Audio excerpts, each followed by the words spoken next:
Hello friends, I am Syed Hussain. आज का हमारा टॉपिक है ट्रेडिंग अकाउंट। हम इसको पार्ट्स में देखने वाले हैं। फाइनल अकाउंट को ट्रेडिंग के अलग देखेंगे, पीएनएल के अलग और बैलेंस शीट के अलग। और ट्रेडिंग अकाउंट हम बनाने जा रहे हैं। Trading account it is prepare on the basis of all direct expenses and losses and all direct income and gains, and it is prepare to find out the gross profit and gross loss suffered by the sole trader at the end of accounting year. Trading account में पूरे के पूरे direct खर्चे और direct income आती है जो related होती है फैक्ट्री, मैन्युफैक्चरिंग एंड प्रोडक्शन से रिलेटेड। और ग्रॉस प्रॉफिट बनाया जाता है, ट्रेडिंग अकाउंट बनाया जाता है to find out the gross profit and gross loss. Gross profit और ग्रॉस लॉस जानने के लिए ट्रेडिंग अकाउंट बनाया जाता है। अब ट्रेडिंग के डेबिट में पूरे के पूरे डायरेक्ट खर्चे लॉसेस आएंगे और ट्रेडिंग के क्रेडिट में पूरी की पूरी डायरेक्ट इनकम। ये ट्रेडिंग अकाउंट का प्रॉब्लम है। हम इसको टिक कर लेते हैं कि कौन से आइटम डेबिट में आएंगे और कौन से क्रेडिट में आएंगे। सबसे पहला आइटम दिया है ओपनिंग स्टॉक।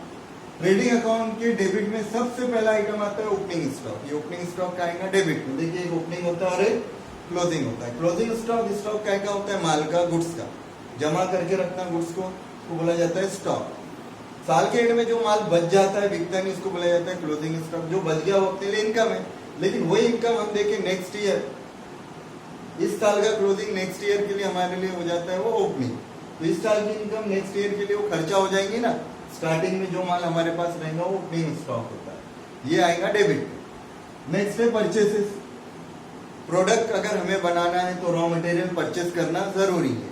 परचेस ये डायरेक्ट खर्चा होगा, डेबिट में आएगा।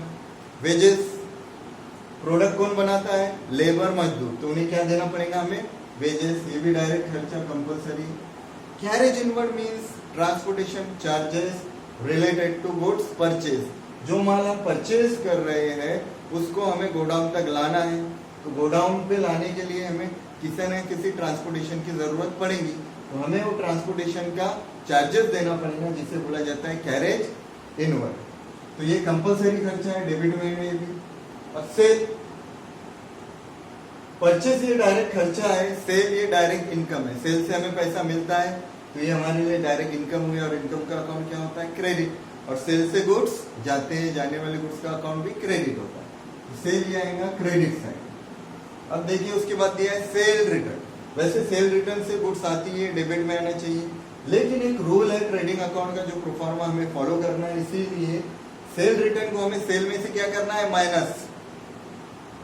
सेल रिटर्न, ये सेल में जो क्रेडिट में जो सेल दिया है उसमें से क्या हो जाएगा? माइनस हो जाएगा। और परचेज रिटर्न ये क्या में से माइनस होगा? परचेज में। डेबिट में जो परचेज दिया है उसमें से परचेज रिटर्न माइनस करेंगे।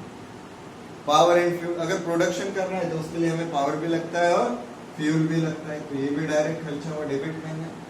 नेक्स्ट है सैलरीज। और सैलरीज मीन्स क्या? सैलरी ये खर्चा है ऑफिस और एडमिनिस्ट्रेशन से रिलेटेड। ये ना फैक्ट्री से रिलेटेड है ना प्रोडक्शन से रिलेटेड है, तो ये खर्चा इनडायरेक्ट खर्चा हुआ जो पीएनएल में आएगा। ट्रेडिंग अकाउंट में सैलरी नहीं आता है। ट्रेडिंग में सिर्फ डायरेक्ट खर्चे आएंगे जो फैक्ट्री, मैन्युफैक्चरिंग एंड प्रोडक्शन से रिलेटेड है।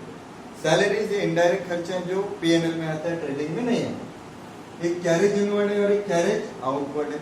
कैरेज इनवर्ड मतलब जो माल हम परचेज कर रहे हैं उसको गोडाउन तक लाने का ट्रांसपोर्टेशन का चार्जेस। कैरेज आउटवर्ड क्या होता है? जो माल हम बेचने के लिए मार्केट में भेज रहे हैं, तो वो जो माल हम बेचने के लिए ट्रांसपोर्टेशन पे भेज रहे हैं उसका चार्जेस, उसको बोला जाता है कैरेज आउटवर्ड। ये परचेज से रिलेटेड है और ये सेल से। और सेलिंग और डिस्ट्रीब्यूशन से रिलेटेड खर्चे भी पीएनएल में आते हैं, ये ट्रेडिंग में नहीं है। मैन्युफैक्चरिंग दिखाई है, मैन्युफैक्चरिंग खर्चा डेबिट में। रेंट और टैक्सेस ये भी ऑफिस एडमिनिस्ट्रेशन से रिलेटेड है, ये इनडायरेक्ट खर्चा है जो फैक्ट्री से रिलेटेड नहीं है, तो ये ट्रेडिंग में नहीं है। लेकिन अगर यहाँ ब्रैकेट में दिखा रहता फैक्ट्री, अगर फैक्ट्री रिलेटेड रेंट रहता है तो हम उसे ट्रेडिंग में लेंगे, और अगर कुछ नहीं दिया है तो हमें क्या एज्यूम करना है? वो इनडायरेक्ट खर्चा है, वो पीएनएल में आएगा, ट्रेडिंग में नहीं आएगा। लास्ट है क्लोजिंग स्टॉक। जो माल लास्ट में बच जाता उसको बोला जाता है क्लोजिंग स्टॉक, और क्लोजिंग स्टॉक अपने लिए हो गई इनकम, और इनकम का अकाउंट होता है क्रेडिट, ये आएगा क्रेडिट साइड। ये हमने अभी इसको पूरा टिक कर लिया है। अब इसे हमें इस ट्रेडिंग अकाउंट के प्रोफार्मे में लिख कर लास्ट में हमें निकालना है ग्रॉस प्रॉफिट या ग्रॉस लॉस। डेबिट में पूरे के पूरे खर्चे आएंगे और क्रेडिट में पूरी की पूरी डायरेक्ट इनकम। चलिए देखते हैं, सबसे पहला आइटम है ओपनिंग स्टॉक। ट्रेडिंग अकाउंट के डेबिट में सबसे पहला आइटम आता है ओपनिंग स्टॉक। ओपनिंग स्टॉक दिया है 1 लाख का। सेम उसी के नीचे हमें लिखना है ओपनिंग स्टॉक के नीचे परचेसेस। परचेसेस है 3,50,000। इनर में लिखेंगे क्योंकि इसमें से माइनस होगा परचेस। परचेस रिटर्न है 5,000, वो इसमें से माइनस करेंगे और आउटर में आएगा 3,45,000। अब एक 1 बाय 1 पूरे के पूरे खर्चे डायरेक्ट हम लिखते जाएंगे। नेक्स्ट है वेजेस, डायरेक्ट खर्चा है, वेजेस है 50,000।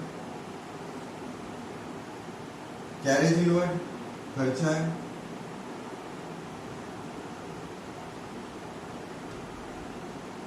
डेबिट में आएगा, carriage inward 20,000।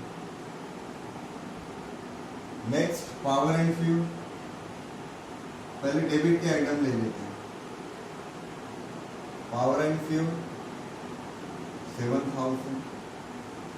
Next manufacturing,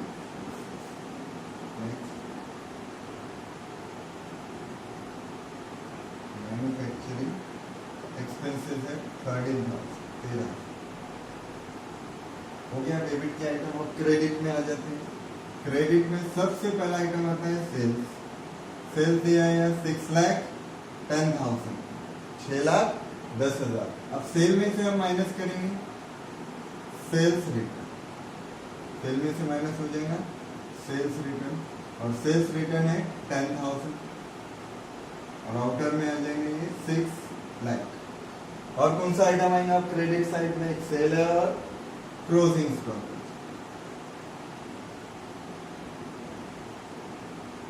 closing stock 60,000।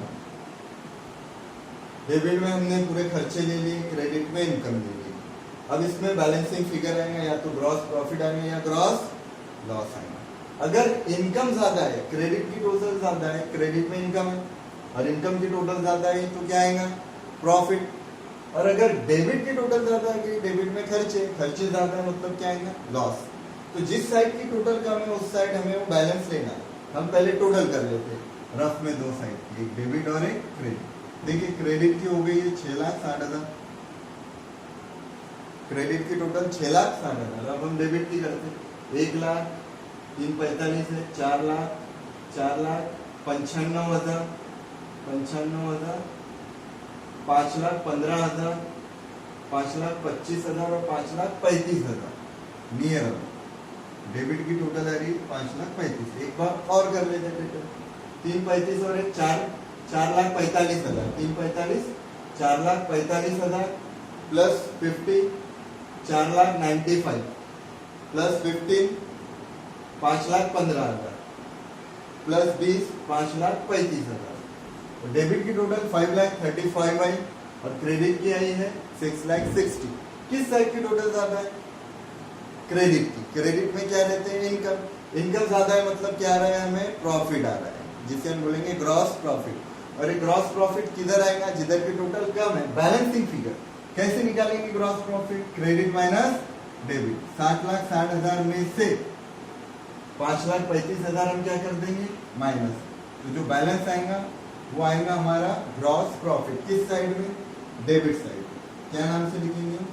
Gross profit carried transfer. और ये ट्रांसफर होगा, इसके बाद जो अकाउंट बनता है प्रॉफिट एंड लॉस अकाउंट, उसको ट्रांसफर करेंगे। अब दोनों साइड की टोटल कर लेंगे, 6,60,000 टोटल आएंगे। अब 6,60 में से हम 5,35,000 माइनस करेंगे तो आएगा हमारा ग्रॉस प्रॉफिट 1,25,000, 1,25,000। 5 5 3 2 5 8 6 5 1 6,60,000। हमारा ग्रॉस प्रॉफिट आ रहा है 1,25,000। इस तरह निकाला जाता है ग्रॉस प्रॉफिट या ग्रॉस लॉस। क्या करना है आपको, पहले तो पूरे के पूरे डेबिट साइड में डायरेक्ट खर्चे लेने, क्रेडिट साइड में डायरेक्ट इनकम लेनी, फिर लास्ट में हमें दो साइड में एक रफ में हम कर सकते हैं, टोटल करनी है दोनों साइड की, और देखना है किस साइड की टोटल ज्यादा है। अगर क्रेडिट की टोटल ज्यादा है तो बैलेंस डेबिट में आएगा, और वो क्या नाम से आएगा, ग्रॉस प्रॉफिट। और अगर डेबिट की टोटल ज्यादा है मतलब खर्चे ज्यादा है, और बैलेंस क्रेडिट में आएगा, और वो क्या नाम से आएगा, ग्रॉस लॉस।